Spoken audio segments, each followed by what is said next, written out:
জি, আমি ফয়সাল করিম মাসুদ।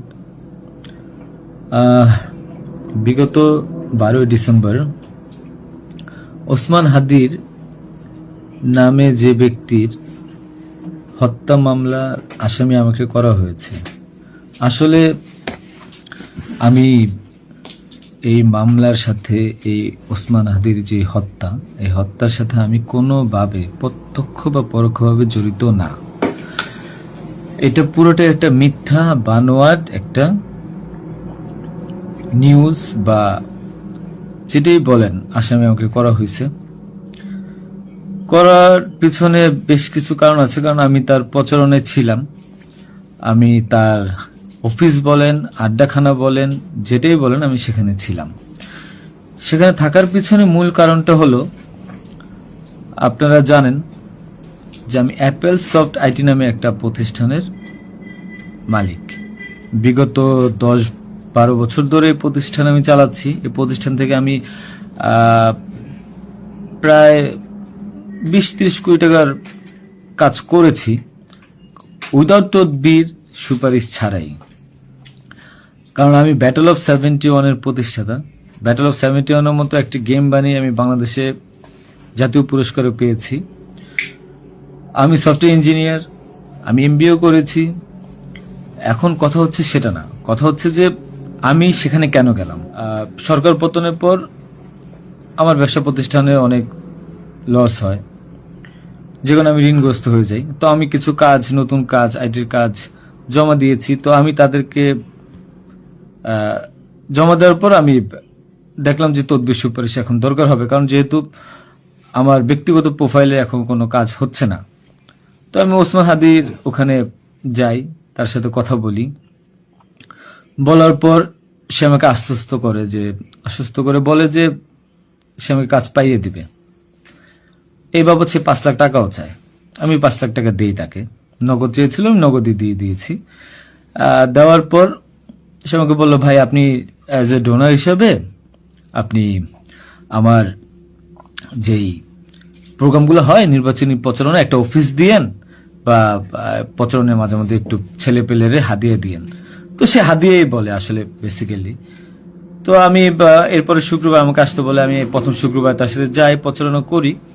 সেই সুবাদে আমি আমার 2টা ছোট ভাই নিয়ে গিয়েছিলাম, যারা এলাকার লোকাল। তো এখন তাদেরকে হয়তো আসামি করা হচ্ছে, আমি জানি না। তারা কিছুই জানে না, যেমন আমি জানি না, তারাও জানে না। তো তারপর তাকে আমি 5,000 টাকা দিই। তার সাথে যে ছেলেটা আছে জাবের, তাকে জিজ্ঞাসা করলে জানতে পারবেন, সবার সামনে আমি দিয়েছি, এবং হাদিয়া হিসেবে সে খুব হাসি মুখে এটা গ্রহণ করেছিল। তারপর ওই দিনের খাওয়া দাওয়া শেষ, প্রোগ্রাম শেষ, আমরা চলে আসি। এরপর আমি আমার ব্যক্তিগত কাজে, নানা কাজে ব্যস্ত ছিলাম। হাদি একদিন ফোন দিয়ে আমাকে বলে, ভাই 16 ডিসেম্বর আসছে, আপনার সাথে কিছু কথা আছে, আপনি আসেন। তার হোয়াটসঅ্যাপ মেসেজটা চেক করে দেখলে জানতে পারবেন। আমি কিন্তু তার নেক্সট শুক্রবার দিন, মানে আমি বৃহস্পতিবার দিন, আমি কিন্তু যাইনি। সে আমাকে ফোন দিয়ে নিয়েছিল যে আপনি আসেন, এসে আপনি দেখেন যে আপনার সাথে কিছু কথা আছে, আপনার কাজটার বিষয়ে কিছু কথা আছে, আর আমাদের 16 ডিসেম্বর প্রোগ্রামে আপনি একটু হেল্প লাগবে। তো আমি যাই। সাথে আমার বেসিক্যালি আমি বাইক চালাইতে পারি না, সেজন্য আমার যে বাইক, সেই বাইকের একজন চালক ছিল, ওটা আমার খুব ক্লোজ ছোট ভাই, আমার খুব স্নেহের, আলমগীর। এবং তাকে নিয়ে যাই সাথে করে। যাওয়ার পরে তার সাথে আমি, পতাকা হবে 35 ইঞ্চি, 40 ইঞ্চি, 18 ইঞ্চি, এগুলো জাবেরকে জিজ্ঞাসা করলে পাবেন, তার সাথে লোক, তাদের সবাই যারা ছিল ওই সিসি ক্যামেরা যাদেরকে যাচ্ছেন সবাইকে জিজ্ঞাসা করতে পারেন। এবং তাকে 250 গেঞ্জি বানিয়ে দিতে হবে, এই জন্য কত টাকা লাগবে ডিটেল। এবং ঘটনার দিন আমাকে সে রিকোয়েস্ট করে, আজকে যারা এই যে আপনারা দেখছেন হাজার হাজার লোক, শত শত লোক, হাদির তো এত লোক ছিল না, কারণ সে আমাকে নিজেই রিকোয়েস্ট করেছিল যে ভাইয়া আপনি আমাকে 5-10টা পোলাপাইন দিয়েন, আর 16 ডিসেম্বরে 50টা ছেলে পেলে দিয়েন, যেন আমার পতাকাটা ধরতে পারে, আমার প্রোগ্রামটা সাকসেস করে দিতে পারে। তো দেখেন, তো ওই জায়গায় আমি তাকে আশ্বস্ত করি, ঠিক আছে আমি চেষ্টা করব। তো পরের দিন আমি যাই। পরের দিন আর মাঝখানে একটা কথা বলি, আমার এর পরের দিনই দুবাই যাওয়ার কথা ছিল, যেহেতু আমার দুবাইয়ের মাল্টিপল গোল্ডেন ভিসা আছে। আমি এর আগেও দুবাই গিয়েছিলাম। তো আমার একটা কাজে দুবাইয়ের কিছু প্রোডাক্ট কেনার কথা ছিল। তো আমার টিকিটটা আমি ওই দিন ক্যান্সেল করাই, যেহেতু সে রিকোয়েস্ট করেছে, পিছায় দিই। তো সেই বাবদে যেহেতু 10টা বাজে প্রোগ্রাম, তো আমি ভোরবেলায় বের হই, আলমগীর আমার বাসায় ছিল। আর আমার ওয়াইফ, বাচ্চা যেহেতু নরসিংদীতে থাকে, 5ই আগস্টের পর তারা ওখানে সেটেল করে দিয়েছিলাম। তো থাকার পর সুবাদে আমি আমার বোনের বাসায় উঠেছিলাম। আমি কিন্তু অন্য কোথাও যাইনি, আমার বোনের বাসায় উঠেছিলাম ওদিন রাতে। তো ওই বাইক নিয়ে যাই, যেহেতু বাইকটা আমি কিনেছি। তো নাম রেজিস্ট্রেশন হয়নি। তো আলমগীর বাইকটা চালায়, আমাকে নিয়ে যায়। তো ভোরবেলা আমরা একটা উবার ডাকি, উবার ডেকে আমরা একটা রিসোর্টে যাই। এটাও সত্য, ওই রিসোর্টে যে মেয়েটা ছিল, ওই মেয়েটা বেসিক্যালি আলমগীরের গার্লফ্রেন্ড। কারণ আলমগীর আমি দুবাই চলে যাওয়ার পর সে যেহেতু এলাকায় থাকতে পারছিল না, তার একটু বাইরে থাকতে হবে। তো ওই মেয়েটা তার কাছে একটা হেল্প চায় বাসা ভাড়ার জন্য। তো আলমগীর তার গার্লফ্রেন্ডকে হেল্প করার জন্য বলে, ঠিক আছে তুমি আজকে দেখা করো, আজকে আমাদের অনেক কাজ, তোমার সাথে আমি পরে দেখা করতে পারবো না। তো আলমগীরের সাথে আমি যাই, যাওয়ার পর 8টা-9টার দিকে আমি আবার চলে আসি, কারণ আমার এই টিকিটটা ক্যান্সেল করতে হবে। আবার হাদির প্রোগ্রামে যেতে হবে, ছেলে পেলেও নিয়ে যেতে হবে। তো আমি প্রিপারেশন নিয়ে সকালবেলা চলে আসি। আসার পর এখানে যে মেয়েটা গার্লফ্রেন্ড বানানো, মিথ্যা বানোয়াট একটা প্রচারণা, মানে এর চেয়ে লেম জঘন্য কোনো কিছু হইতে পারে না এই দেশে। মানে আমাকে আসামি করেছেন, ভালো কথা করেন, কিন্তু এইরকম মিথ্যা মানুষের কলঙ্ক দেওয়ার কোনো মানে নেই। সতরা জানেন, ওই মেয়েটা গরিব একটা মেয়ে, মেয়েটাকে ফাঁসাচ্ছেন,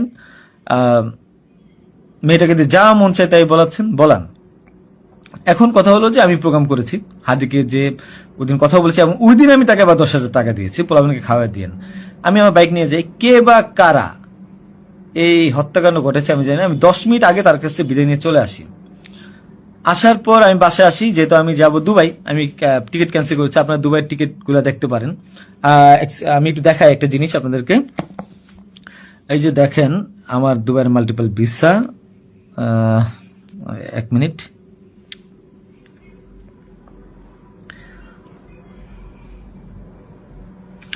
এই যে দেখেন আমার দুবাইয়ের মাল্টিপল ভিসা। হ্যাঁ, ওকে। আমি এখান থেকে ক্যামেরা যেহেতু দেখা যায় না, আমি এখান থেকে দেখাই। এই যে দুবাইয়ের মাল্টিপল ভিসা আমার স্পষ্ট আছে, দেখেন। ঠিক আছে, দেখেন। আরো ভালোভাবে যদি দেখাইতে চাই তাহলে দেখতে পারবেন কিনা আমি জানি না, একটু ভালোভাবে দেখেন।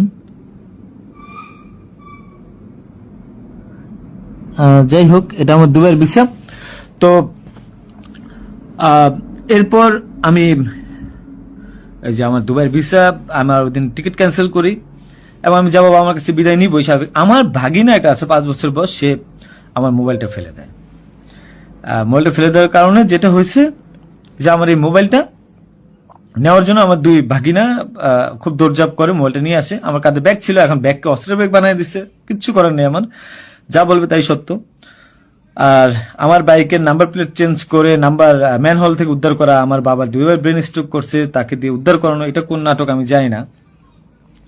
তো তারপর এই তো বাইক উদ্ধার দেখলাম, এগুলা দেখলাম। এরপর আমি বিদায় নিয়ে চলে আসি।